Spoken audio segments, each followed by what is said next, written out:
ఇంతవరకు దేవుని యొక్క రాజ్యంలో మనం చేయవలసిన పనులు, ఈ యొక్క రాజ్యము మరి దేవుడు అనాది కాలంలో నుంచి మనుషుల మధ్య మరుగుగా ఉంచాడు. దేవుని యొక్క రాజ్యము, దాన్ని పౌలు గారు చెప్తూ ఉన్నాడు కొలస్సీలకు రాసిన పత్రికలో 1వ అధ్యాయము 25-26 వచనంలో,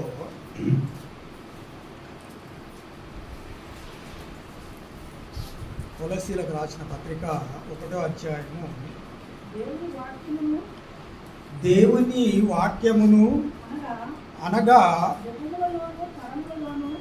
యుగములలోను తరములలోను మరుగు చేయబడి ఉన్న మర్మమును సంపూర్ణముగా ప్రకటించుటకు మీ నిమిత్తము నాకు అప్పగింపబడిన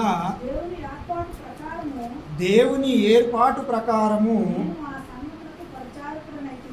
నేను ఆ సంఘమునకు పరిచారకుడనైతిని.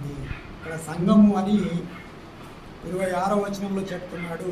మొదట అధ్యాయంలోనే 3:13లో రాజ్యము అంటున్నాడు. కొలస్సీలకు రాసిన పత్రిక అదే అధ్యాయంలో 13-14లో అదే అధ్యాయం. ఆయన మనలను అంధకార సంబంధమైన అధికారములో నుండి విడుదల చేసి తాను ప్రేమించిన తన కుమారుని యొక్క రాజ్య నివాసులనుగా చేసెను. ఆ కుమారుని యందు మనకు విమోచనమును అనగా పాప క్షమాపణను కలుగుతున్నది. ఈ రాజ్యములో ఏం జరుగుతుంది అంట? ఆ సంఘం అన్నాడు. అంటే రాజ్యములో ఆ తర్వాత 26లో నేను ఆ సంఘమునకు, అంటే ఆ రాజ్యానికి నేను పరిచారకుడును అవునంటున్నాడు. అంటే యుగములలోను, ఎందుకనగా దేవుని యొక్క వాక్యము యుగములలోను తరములలోను మరుగు చేయబడి ఉన్నదంట. యేసుక్రీస్తుని గురించి మరుగు చేసి ఉంచాడు దేవుడు. కాబట్టి ఇది ఎందుకు ఇప్పుడు మనకు దీన్ని తెలియజేస్తున్నాడు అని అంటే, అప్పుడు మరుగు చేసిన ఆ యొక్క దేవుడు మరి ఇప్పుడు మనుషులందరికీ అది తేటపరచడానికి దేవుని యొక్క ఆలోచన మనం ఎరగాలి. అదే కొరింథీయులకు రాసిన మొదటి పత్రికలో ఒక మాట ఉంది, చూద్దాం. 2వ అధ్యాయము 10 నుంచి చూద్దాం.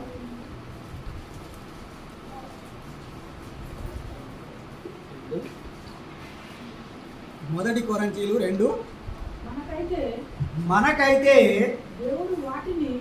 దేవుడు వాటిని తన ఆత్మ వలన బయలుపరిచి ఉన్నాడు. ఆ ఆత్మ అన్నిటినీ దేవుని మర్మములను కూడా పరిశోధించుతున్నాడు. ఒక మనిషిని సంగతులు అతనిలో ఉన్న మనిషాత్మకే గాని మనుషులలో మరి ఎవరికి తెలియను. అలాగే దేవుని సంగతులు దేవుని ఆత్మకే గాని మరి ఎవరికి తెలియవు. అంటే దేవుని ఆత్మ మరి ఇప్పుడు మనుషులందరి మీదకి కుమ్మరించబడ్డది. ఎప్పుడైతే రాజ్యము స్థాపించబడ్డదో, ఎప్పుడైతే సంఘము స్థాపించబడ్డదో, ఎప్పుడైతే మరి ఆ సంఘము స్థాపించబడ్డప్పుడు 3000 మందితో మరి వాళ్ళు మరి దేవుని యొక్క రాజ్యము యొక్క విస్తరణ కొరకు వాళ్ళు ప్రయాసపడుతున్నారు. ఎందుకంటే ఇశ్రాయేలీలు దేవుని రాజ్యాన్ని కోరుకోలేదు, లోక రాజ్యాన్ని కోరుకున్నారు. దేవుడు వాళ్ళను పరిపాలిస్తున్న యొక్క సంగతిని వాళ్ళు మర్చిపోయి మాకు ఈ లోక మర్యాద చొప్పున మాకు రాజు కావాలని వాళ్ళు సమూయేలు దగ్గరికి వెళ్ళి సమూయేలుని అడిగితే దేవుడు వారికి ఒక రాజునుగా ఇచ్చాడు. ఎందుకంటే దేవుడు ధర్మశాస్త్రములో వాళ్ళకి చెప్పాడు ఒక మాట. ఏమని?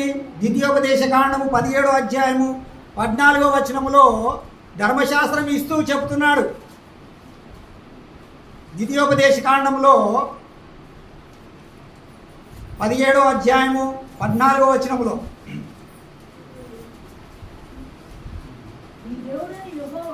నీ దేవుడైన యెహోవా నీకిచ్చుచున్న దేశమున నీవు ప్రవేశించి దాన్ని స్వాధీనపరచుకొని అందులో నివసించి నా చుట్టూ ఉన్న సమస్త జనముల వలె నా మీద రాజును నియమించుకొందును అనుకొనిన ఎడల నీ దేవుడైన యెహోవా ఏర్పరచు వానిని అవశ్యముగా వాని మీద రాజుగా నియమించుకొనవలెను. అంటే ఇది ధర్మశాస్త్రంలో చెప్పబడుతున్నమాట మోషే ద్వారా. చుట్టూన్న దేశాలను చూస్తారు కదా, ఇశ్రాయేలీయులు కానాను దేశంలో ప్రవేశించినప్పుడు వాళ్ళందరూ మంచి రాజ్యాలను పరిపాలించుకుంటున్నారు, మేమెందుకు పరిపాలించుకోకూడదు అని ఎవరిలోనైనా ఆ యొక్క మాట, ఆ యొక్క ఆలోచన వచ్చింది అని అంటే, ఎందుకంటే దేవుడు భవిష్యత్తు తెలిసిన వాడు కాబట్టి ముందుగా చెప్పేస్తున్నాడు. కాబట్టి వీళ్ళు ఎప్పుడు దేవుని ఎప్పుడో వచ్చి అడిగారు అని అంటే సమూయేలు కాలంలో వచ్చి అడుగుతున్నారు వీళ్ళు. మొదటి సమూయేలు గ్రంథము 8వ అధ్యాయంలో 4వ వచనంలో ఇశ్రాయేలీలో ఉన్న పెద్దలందరూ వచ్చారు ఎవరి దగ్గరికి? సమూయేలు దగ్గరికి. ఎందుకంటే దేవుని ఆత్మ ఒక ప్రవక్త మీదనే ఉంటుంది, మనుషులందరి మీద ఉండదు. అక్కడ దేవుని ఆత్మను గురించిన సంగతి మనం ఆలోచిస్తున్నాం. ఇశ్రాయేలీల పెద్దలందరూ కూడి రామాలో సమూయేలు వద్దకు వచ్చి, చిత్తగించుము, నీవు వృద్ధుడవు, నీ కుమారులు నీ ప్రవర్తన వంటి ప్రవర్తన గలవారు కారు గనుక సకల జనుల మర్యాద చొప్పున మాకు ఒక రాజును నియమింపుము, అతడు మాకు న్యాయము తీర్చునని అతనితో చెప్పాడు. అంటే రాజు దేవుడు తీయడా న్యాయం? దేవుడు వాళ్ళకి న్యాయం తీస్తలేడా? ఆకలైతే అన్నం పెట్టలేడా? దాహం వేస్తే నీళ్ళు ఇయ్యలేదా? వాళ్ళు నడుస్తున్న త్రోవలో మరి అనేకమైన మరి సముద్రం అడ్డం వస్తే వాళ్ళను ఆరిన నీళ్ళను నడిపించలేదా? దేవుడు చేస్తున్నాడు కదా వాళ్ళకు. కానీ వాళ్ళందరూ ఏమైపోయారు? ఎప్పుడో మర్చిపోయారు. ఎప్పుడు అది మర్చిపోయారంటే అది మోషే తర్వాత వచ్చిన నాయకుడు ఎవరు అంటే యెహోషువ చనిపోయిన తర్వాత వాళ్ళ పరిస్థితి ఎలా ఉందో న్యాయాధిపతుల గ్రంథంలో 2వ అధ్యాయం 10వ వచనంలో చూద్దాం. న్యాయాధిపతులు 2:10లో చెప్తున్నాడు. అప్పుడు న్యాయాధిపతులు పరిపాలిస్తున్నారు, న్యాయాధిపతులుగా ఉన్నారు ఇశ్రాయేలీయుల మీద అందరూ. మొట్టమొదట ప్రవక్త మోషే ఉన్నాడు. ఆ తరము వారందరూ మన పితరుల యొద్దకు చేర్చబడిరి.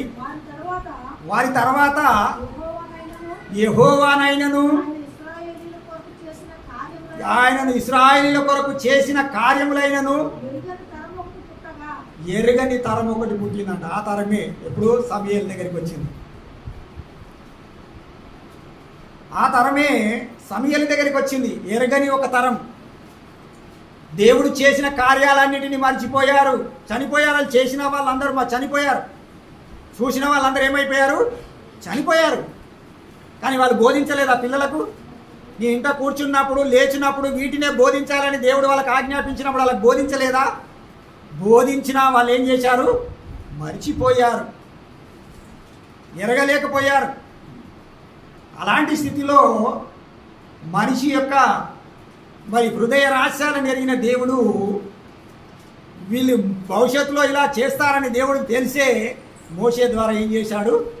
మీ సహోదరులలో ఎవరైనా మరి రాజు కావాలని అడిగితే మీ సహోదరులో ఉన్న వారిని బట్టే ఒకరిని మీరు అవశ్యంగా రాజును నియమించాలని చెప్పాడే.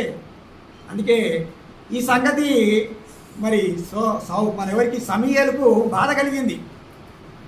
అక్కడ మొదటి సమూయేలు గ్రంథంలో 4వ అధ్యాయంలో 5-6 వచనాల్లో చూద్దాం. 5-6 వచనాల్లో చూద్దాం.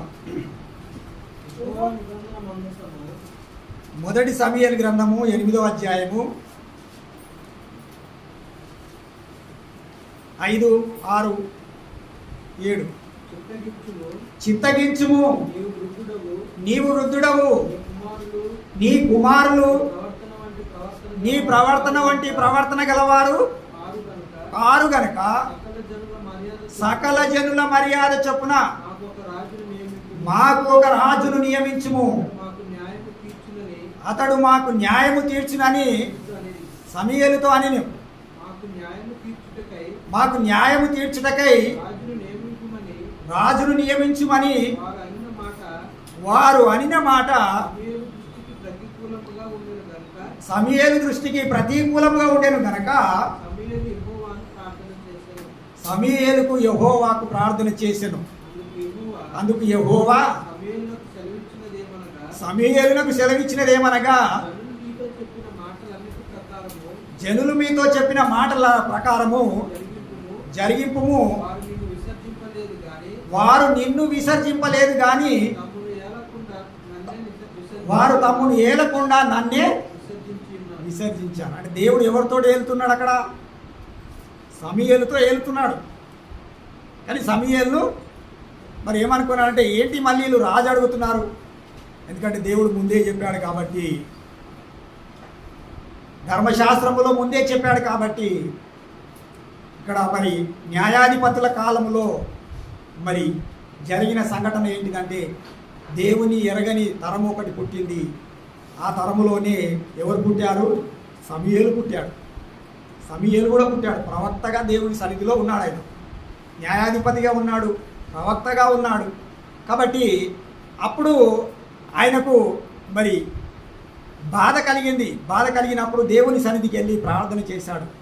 అప్పుడు వాళ్ళు నిన్ను కాదయ్యా విసర్జించింది, తమ్మును వేలకుండా నన్నే విసర్జించారు. అంటే దేవుడు వాళ్ళను రాజ్యము చేస్తున్నాడు అన్న సంగతిని వాళ్ళు ఏమైపోయారు? మర్చిపోయారు. లోక మర్యాద చొప్పున అడిగారు. కాబట్టి వాళ్ళకు రాజును నియమించు అని చెప్పాడు.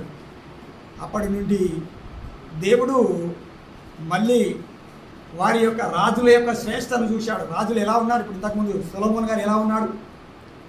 ఆయన ఎన్నేవాడు రాజుగా ఇశ్రాయేలీయులకు? 3వ రాజు. అంటే మొదటి రాజు ఏమో సౌలు రాజు. అయితే సౌలు రాజు ఎందుకు మరి ఆ రాజ్యము నుంచి తప్పించుకోవాల్సి వచ్చింది? దేవుని యొక్క ఆజ్ఞను అతిక్రమించాడు. అంటే దేవుని యొక్క ఆజ్ఞను ఆయన చేయవలసిన పని ఏంటిది? దేవుని మాట వినాలి రాజు. కానీ ఏం చేశాడు? సమూయేలు గ్రంథంలో 15వ అధ్యాయం 22వ వచనం. ఆయన ఏం చేశాడు? సమూయేలు చెప్తున్నాడు ఆయన. అప్పటికి ఇంకా సమూయేలు ఉన్నాడు. అందుకు సమూయేలు తాను సెలవిచ్చిన ఆజ్ఞను ఒకడు గైకొనుట వలన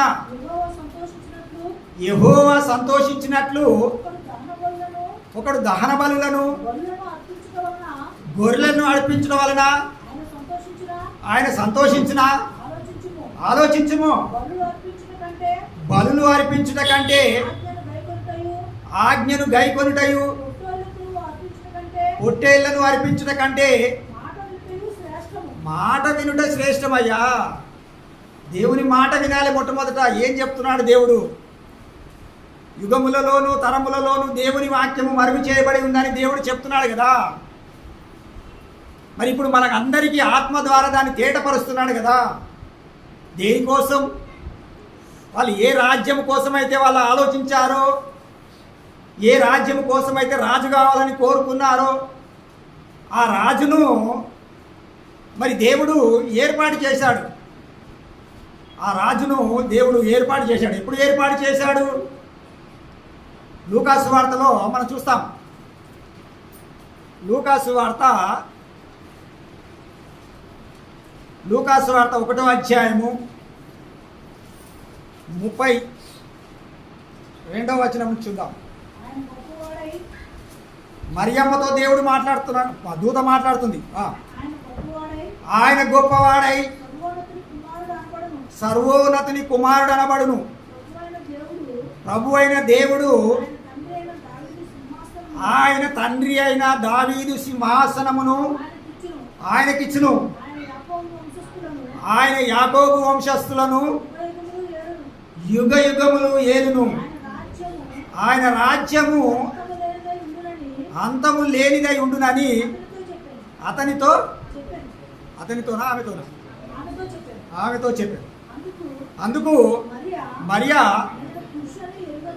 నేను పురుషుని ఎరుగని దానని నేను పురుషుని ఎరగని దానని ఎలాగ ఇది ఎలాగ జరుగునని దూతతో అనగా దూతతో అనగా దూత పరిశుద్ధాత్మ నీ మీదికి వచ్చును. పరిశుద్ధాత్మ నీ మీదికి వచ్చును.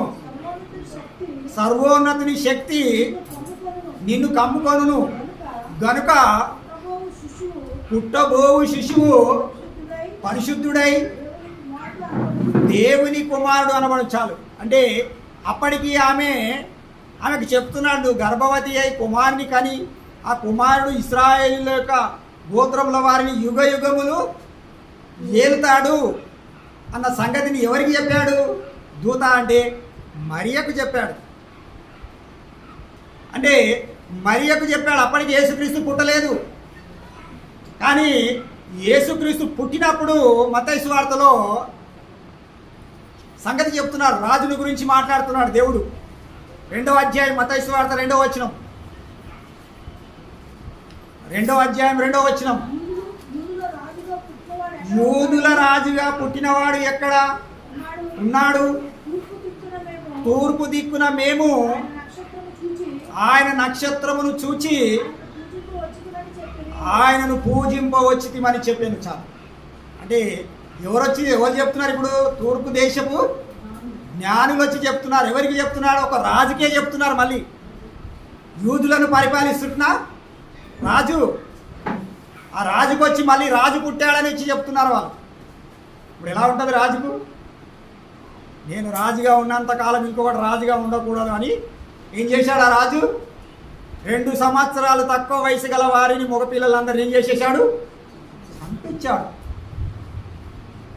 అక్కడ ఏడుపులు అంగరాల్పులు. ఎప్పుడైతే రామాలో మరి ఆయన దగ్గరికి వచ్చారో, ఎవరి దగ్గరికి? సమూయేలు దగ్గరికి వచ్చారో, సమూయేలు దగ్గరికి వచ్చిన ఆ యొక్క ఇశ్రాయేలు పెద్దలందరూ మరి మాకు రాజు కావాలని కోరుకున్నారు కదా.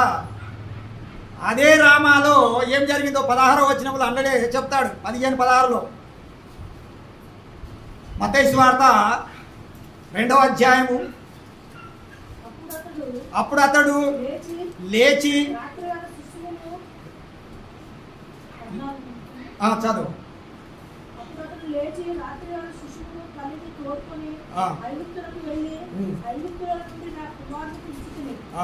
అని ప్రవక్త ద్వారా ప్రభువు సెలవిచ్చిన మాట నెరవేర్చబడినట్లు ఏ రోజు మరణంలో అక్కడ ఉండదు. 17వ వచనం.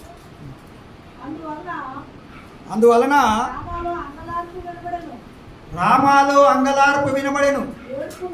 ఏడ్పును మహారోదనము కలిగెను. మహారోదనము కలిగెను. అక్కడ సమూయేలు ఏడ్చాడు, బాధపడ్డాడు. ఎక్కడ?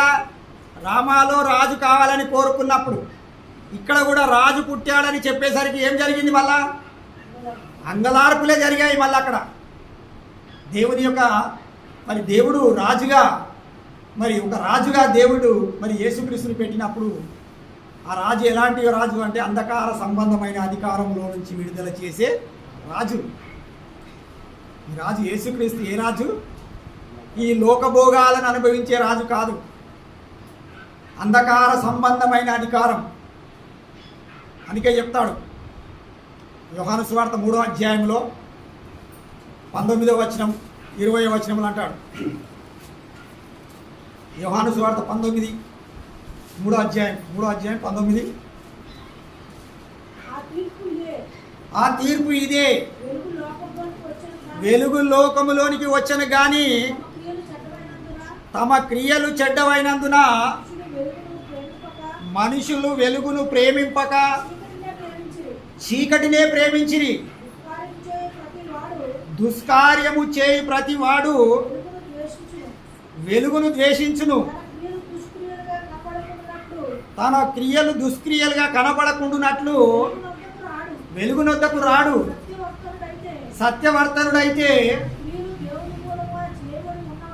తన క్రియలు దేవుని మూలముగా చేయబడి ఉన్నవని ప్రత్యక్షపరచబడినట్లు వెలుగునొద్దకు వచ్చును.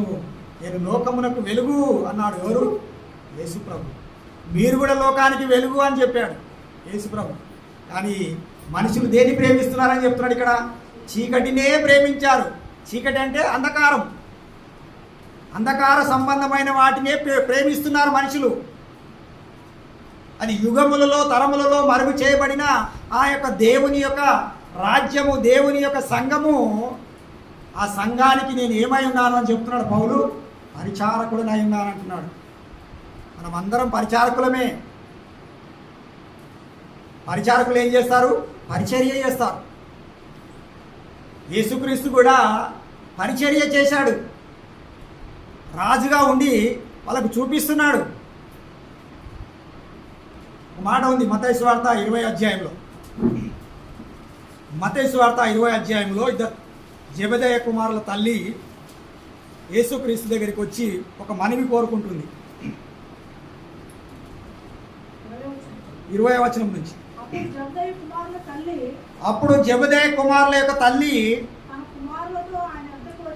తన కుమారులతో ఆయన యొద్దకు వచ్చి నమస్కారము చేసి ఒక మనవి చేయబోగా, నీవు ఏమి కోరుచున్నావని ఆయన అడిగాను. అందుకు ఆమె, నీ రాజ్యమందు ఈ నా ఇద్దరు కుమారులను ఒకడు నీ కుడి వైపున ఒకడు నీ ఎడమ వైపున కూర్చుండ సెలవిమ్మని ఆయనతో అనెను. అందుకు యేసు, నీవేమి అడుగుచున్నారో అది మీకు తెలియదు. నేను త్రాగబోవు గిన్నెలోనిది మీరు త్రాగగలరా అని అడగగా, అని త్రాగగలమని ఆయన, మీరు నా గిన్నెలోనిది త్రాగుదురు కానీ నా కుడి వైపునను నా ఎడమ వైపునను కూర్చుండనిచ్చుట నా వశములో లేదు. నా తండ్రి చేత ఎవనికి సిద్ధపరచబడినో వానికి అవి దొరుకునని చెప్పాను. అంటే తల్లి వచ్చి అడుగుతుంది. ఎందుకంటే యేసుక్రీస్తు రాజ్యం గురించి ప్రకటన చేస్తున్నాడు కదా. పరలోక రాజ్యము సమీపించినది, మారు మనసు పొందండి అని. ఆ రాజ్యములోకి రాజు ఆయన్ని అన్న సంగతి తల్లి గుర్తెరిగింది. ఆయన ఇశ్రాయేలీలను యుగయుగములు వెళ్తాడని తెలుసుకున్నాడు. తెలుసుకున్న ఆమె ఏం ఆలోచించిందంటే, నీ రాజ్యమందు, నీ రాజ్యం వస్తుంది, ఎట్లయినా వచ్చును గాక అని ప్రార్థన చేయమన్నాడు కదా. కాబట్టి నీ రాజ్యం వస్తుంది, కాబట్టి నీ రాజ్యంలో మరి నాకు ఇద్దరు కుమారులు ఉన్నారు. ఆ ఇద్దరు కుమారులను ఒకరిని కుడి వైపున ఒకరిని ఎడమ వైపున కూర్చోబెట్టుకోవడానికి సెలవు. అప్పుడు అంటున్నాడు యేసు ప్రభు, నువ్వేం అడుగుతున్నావో నీకు తెలుసా? తెలుసు. నేను త్రాగబోయే గిన్నెలో నువ్వు త్రాగలవా అని. త్రాగగలం అంటున్నాను. ప్రభురాత్రి భోజనంలో నువ్వు చేయవచ్చేమో కానీ ప్రభురాత్రి భోజనంలో నువ్వు చేయవేయొచ్చేమో కానీ ఎడమ వైపున కానీ కుడి వైపున కానీ కూర్చుండడము తండ్రి చిత్తంలో ఉందంటది. ఎవడి తండ్రి చిత్తంలో ఎవరు తండ్రి చిత్త ప్రకారంగా చేస్తాడో వాడే పరలోక రాజ్యంలో ప్రవేశిస్తాడు. అదే కొంతమంది వచ్చి అడిగారు కదా, అదే మత్తయి సువార్త 7వ అధ్యాయంలో 21వ వచనం నుంచి చూస్తే ఇప్పుడు యేసుప్రభు చెప్తున్నాడు, ప్రభువా ప్రభువా అని పిలుచు ప్రతివాడు, ప్రభువా ప్రభువా అని నన్ను పిలుచు ప్రతివాడు పరలోక రాజ్యములో ప్రవేశింపడు గాని పరలోకమందున్న నా తండ్రి చిత్త ప్రకారం చేయువాడే ప్రవేశిస్తాడు. అంటే పరలోకమందు తండ్రి యొక్క చిత్తం ఉన్నది. ఆ చిత్తము నెరవేర్చాలి. ఏంటిది? మొట్టమొదట ఆయన రాజ్యాన్ని వెతకాలి, 1. 2 ఆయన నీతిని వెతకాలి. నీతిని గురించి మాట్లాడాడు. అంటే ఎక్కడ వెతకాలి? ఎక్కడ వెతుకుతారు? దేవుని వాక్యములో వెతకాలి. యుగములలో తరములలో మరుగు చేయబడింది దేవుని యొక్క రాజ్యం, దేవుని యొక్క నీతి.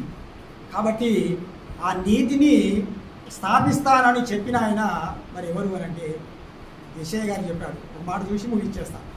యెషయా గ్రంథం 32 మొదటి వచనం. యెషయా గ్రంథం 32.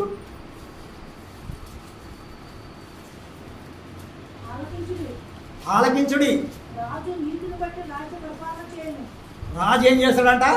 నీతిని బట్టి నీతిని బట్టి రాజ్య పరిపాలన చేయను. రాజ్య పరిపాలన చేయును.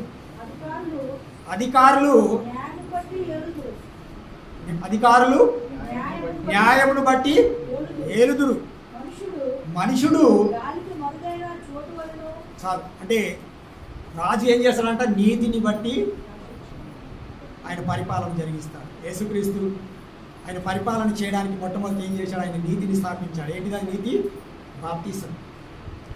నీతి యావత్తు ఈ విధంగా నెరవేర్చాలి. నీతి ఆయన రాజ్యం చేయాలంటే మొట్టమొదట నీతిని స్థాపించాలి కదా. నీతిని స్థాపించాడు ఆయన. మొట్టమొదట ఆయన బాప్తిసం పొందాడు. నీవు బాప్తిసం పొందాలి. నువ్వు బాప్తిసం పొందకుండా నువ్వు నీతిమంతుడవు కాలేవు, పరిశుద్ధుడవు కాలేవు. ఎందుకంటే అందరూ అందరూ పాపం చేస్తున్నారు. ఏ భేదము లేదు. అందరూ పాపం చేసి దేవుడు అనుగ్రహించి మహిమను పొందలేకపోతున్నారు. కాబట్టి నువ్వు నీతిమంతుడు కావాలి అని అంటే, ఆయన నీతిలోనికి నువ్వు రావాలి అని అంటే నువ్వేం చేయాలి? మొట్టమొదట యేసుక్రీస్తు యొక్క అడుగు ఏమి? మొట్టమొదటి అడుగు ఏంటిది? ఆయన బాప్తిసం. నేనే మార్గము సత్యము జీవం అన్నాడు కదా. ఆయన మొట్టమొదటి ఎక్కడి నుంచి ప్రారంభించాడు నీతిని? బాప్తిసము ద్వారా. ఆయన ఏ విధంగా అయితే ప్రారంభించాడో మనము కూడా బాప్తిసము ద్వారానే నీతిని వెతకాలి, రాజ్యాన్ని వెతకాలి. ఆయన యుగ యుగములు రాజ్యం ఏలేవాడు. ఆయన యుగములలో తరములలో మరుగు చేయబడి ఉన్నది. ఏది? దేవుని యొక్క వాక్యం. వాక్యం అంటే దేవుడు, యేసుక్రీస్తు కదా. యేసుక్రీస్తు వాక్యమైన దేవుడు కదా. ఆ వాక్యం ఏమైంది? మరుగు చేయబడి ఉంది. మనుషులకు తెలియకుండా పెట్టాడు. ఎప్పుడైతే ఆత్మను మనుషులందరి మీదకి కుమ్మరించాడో దాన్ని అందరికీ తేటపరచడానికి చెప్పాడు. అదే మనకి ఈరోజు ఆయన రాజ్యము అంటే మొట్టమొదట రాజు కావాలి వాళ్ళకి. ఆ రాజే యేసుక్రీస్తు. ఆయన మొదటి నుంచి రాజే, కానీ విసర్జించేశారు. విసర్జించి యేసుక్రీస్తు వచ్చేంత వరకు ఎలా ఉన్నారు? లోక రాజ్యాలన్నీ అపవాది ఆధీనంలో ఉన్నాయి. యేసుక్రీస్తుకి చెప్తాడు కదా వాడు, ఈ లోక రాజ్యములన్నీ నాకు అప్పగించబడి ఉన్నాయి. అంటే మనుషులందరూ తీసుకుపోయి ఎవరికి అప్పగించారు? అందుకే అన్నాడు, అంధకార సంబంధమైన అధికారంలో నుంచి వాళ్ళను విడుదల చేయాలి. విడుదల చేయాలి అంటే మనుషులందరూ ఎక్కడున్నారు? చీకటిలో ఉన్నారు. అంటే వీళ్ళు 12 మంది అపోస్తులు ఇశ్రాయేలీలకు బోధిస్తే, ఎందుకంటే వాళ్ళకి ఇంతకుముందు చదివించాడు మేము, ఇశ్రాయేలు 12 గోత్రముల వారికి వాళ్ళు తీర్పు తీర్చేవారు. కానీ అన్యజనులుగా ఉన్న మనకు ఎవరు మనకు మరి అపోస్తుడు అంటే పౌలు గురించి మాట మనం చదువుకొని వాళ్ళలో పాల్గొందాం. అపోస్తుల కార్యములు 26వ అధ్యాయము 16-18 కలిసి ఉంటుంది.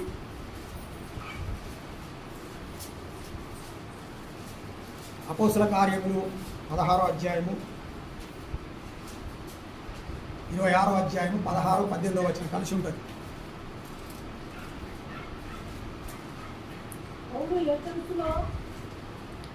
చదువు. 26వ అధ్యాయం 16వ వచనం.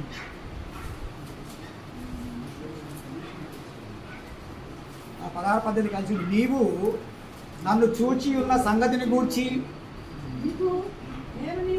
నేను నీకు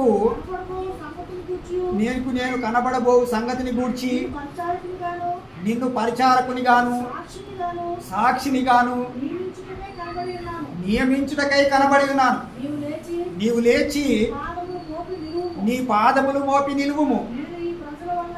నేను ఈ ప్రజల వలనను అన్యజనుల వలనను హాని కలగకుండా నిన్ను కాపాడేదను.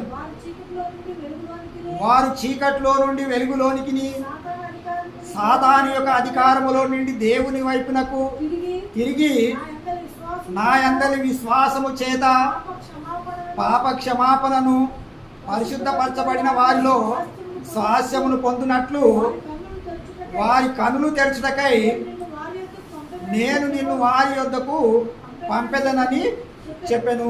చాలు. అంటే చీకటిలో ఉన్నారు ఎవరు? అన్యజనులు. అన్యజనులు ఎక్కడున్నారు? చీకటిలో ఉన్నారు. కాబట్టి వారి దగ్గరికి నేను నిన్ను పంపుతున్నాను. ఎందుకంటే వాళ్ళు సాతాను యొక్క అధికారం కిందికి వచ్చారు. ఎందుకంటే కొంతమంది ఇప్పుడు అక్కడి నుంచే వచ్చారు. ఎవరు? ఇశ్రాయేలీలందరూ 3,000 మంది మారు మనసు పాపక్షమాపణ పొంది క్రీస్తు రాజ్యంలోనికి, క్రీస్తు సంఘములోనికి వచ్చారు. కాబట్టి నీవు అన్యజనులకు నిన్ను వెలుగుగాను నేను నిన్ను నియమించాను కనుక నీవు అన్యజనుల యొద్దకు వెళ్ళి సాతాను యొక్క అధికారం కింద ఉన్న వారిని మరి దేవుని వైపు నీవు మళ్ళించాలి. అందుకే నేను నిన్ను పరిచారకునిగా నియమించాను. నేను ఆ సంఘమునకు ఏమై ఉన్నాను? పరిచారకునిగా ఉన్నానని చెప్పాడు కదా కొలసీల సంఘాన్ని. అందుకే పౌలు ఆయన పరిచర్య ఎవరి దగ్గర చేశాడు అంటే అన్యజనులలో మొట్టమొదట ఇశ్రాయేలీలకు చేశాడు. కానీ ఇశ్రాయేలీలు ఆయన మాట విననప్పుడు, ఎందుకంటే మొట్టమొదట మరి ఇశ్రాయేలుతో ఉండి మరి మొట్టమొదట యేసుక్రీస్తును నమ్మిన వారందరిని హింసించినవాడు, విశ్వాసులందరినీ హింసించినవాడు. కాబట్టి అలాంటి పరిస్థితిలో అతన్ని అక్కడ త్వరగా మరి ఇశ్రాయేల్ దగ్గరికి పంపకుండా యేసుక్రీస్తు ఏం చేశాడు? అన్యజనుల యొద్దకు పంపించాడు. అన్యజనుల యొద్దకు పంపించి అన్యజనులను దేవుని వైపు మళ్ళించాలి. చీకట్లో ఉన్నారు, అంధకార సంబంధమైన అధికారంలో ఉన్నారు. మీరు దేవుని యొక్క కుమారుడైన యేసుక్రీస్తు రాజ్య నివాసులుగా నీవు వారిని చేయాలి. అదే ఆ సంఘము, ఆ వాక్యము యుగ యుగములలో తరతరములలో మరుగు చేయబడి ఉన్నది. అది దేవుని యొక్క సంఘము, దేవుని యొక్క రాజ్యం. అది అందరికీ తేటపరచబడాలి. లోకంలో ఉన్న అందరికీ తేటపరచబడాలి అంటే ఇప్పుడు మనమందరము ప్రకటిస్తేనే అందరికీ తెలుస్తుంది. ఇప్పుడు మనం ప్రకటించలేదనుకో, మరి 12 మంది ఎంతమందికి ప్రకటించారు? ఒక రోజున 3,000 మందికి ప్రకటించారు. ఇప్పుడు మనం ఎంతమంది ఉన్నాం? మన 3,000 మందికి ప్రకటిస్తే 3,000 రక్షణ పొందాలంటే మనం 3,000 మందికి రక్షణ మనం పొందించాలంటే, వాళ్ళకి వాక్యం చెప్పాలంటే ఎంత కష్టపడాలి. కాబట్టి మనం రొట్టెలో పాలు పొందుతున్న మనం ఏం చేయాలి? ప్రభు వచ్చే వరకు ఆయన మరణాన్ని ప్రచురించాలి. ఆయన రాజ్యాన్ని, సంఘాన్ని, ఆయన మరణాన్ని మనం ప్రకటించాలి. అట్లు ప్రకటిస్తేనే మనం ఏమవుతాము? యోగ్యులుగా ఉంటాం. అప్పటి వరకు మనం బ్రతుకున్నంత వరకు మనం ప్రకటిస్తూనే ఉండాలి. అదే దేవుడు మనతో కోరుకుంటుంది. దేవుని యొక్క రాజ్యంలో చేర్చాలి అందరినీ. ప్రతి ఒక్కరిని, అంధకార సంబంధమైన అధికారంలో ఉన్న వారిని అందరినీ దేవుని రాజ్యంలోనికి, వెలుగులోనికి, సంఘంలోనికి, రాజ్యంలోనికి మనము చేర్చాలి. ఎంతమంది అయితే చేరుస్తారో వాళ్ళే యోగ్యులు. ఆరాధనకు వచ్చి బలలో పాలు పొంది వెళ్ళిపోతే దేవుని చిత్తం నెరవేరినట్టు కాదని యేసుక్రీస్తు ఎవరితో చెప్తున్నాడు? జెబెదయి కుమారుల తల్లితో చెప్తున్నాడు. తండ్రి చిత్త ప్రకారంగా ఎవరైతే చేస్తారో వాళ్ళకే అది ఇస్తాడు. కాబట్టి తండ్రి చిత్తం ఏదో మనము తెలుసుకొని ఆ రాజ్యానికి అనేకులను మనం నడిపించేవారిగా ప్రయాసపడదాం.